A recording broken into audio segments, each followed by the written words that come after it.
বন্ধুরা সবাই কেমন আছেন? আমার ভিডিওগুলি কি দেখা হচ্ছে? আমরা কিন্তু অনেক দূর পর্যন্ত এগিয়ে গিয়েছি। এখন আমরা কুরআন তরজমার সিরিয়ালে সূরা আল ইমরানে আছি। গতকাল আমরা ৫০ নং আয়াত পর্যন্ত অনুবাদ করছিলাম। আজকে ৫১ নং আয়াত থেকে ৬০ নং আয়াত পর্যন্ত অনুবাদ করব ইনশাআল্লাহ। তো চলুন শুনে আসি।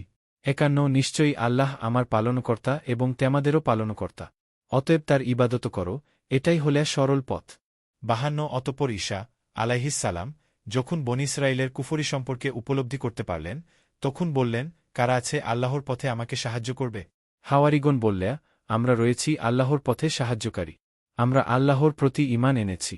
আর তুমি সাক্ষী থাকো যে আমরা হুকুম কবুল করে নিয়েছি। ৫৩ হে আমাদের পালনকর্তা, আমরা সে বিষয়ের প্রতি বিশ্বাস স্থাপন করেছি যা তুমি নাইল করেছ, আমরা রসূলের অনুগত হয়েছি। অতএব আমাদিগকে মান্যকারীদের তালিকাভুক্ত করে নাও। ৫৪ এবং কাফেরেরা চক্রান্ত করেছিল, আর আল্লাহ কেশল অবলম্বন করেছেন। বস্তুত আল্লাহ হচ্ছেন সর্বোত্তম কৌশলী। ৫৫ আর স্মরণ করো, যখন আল্লাহ বলবেন, হে ঈসা, আমি তেমার সাথে কৃত ওয়াদা পূরণ করব এবং তেমাকে নিজের দিকে তুলে নিবে এবং কাফেরদের থেকে তেমাকে মুক্ত করে দেবে।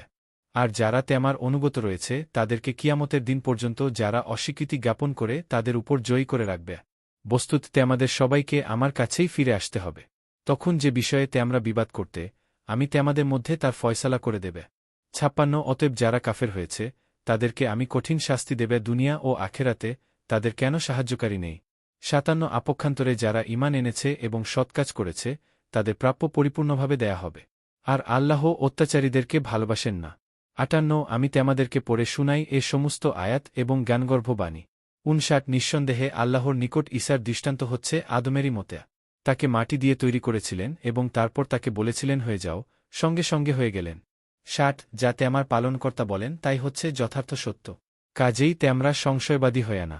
পুরা কুরআনের অনুবাদ পেতে চ্যানেলটি সাবস্ক্রাইব করে পাশে থাকবেন এবং ফেসবুক পেজটি ফলো দিয়ে পাশে থাকবেন। ধন্যবাদ।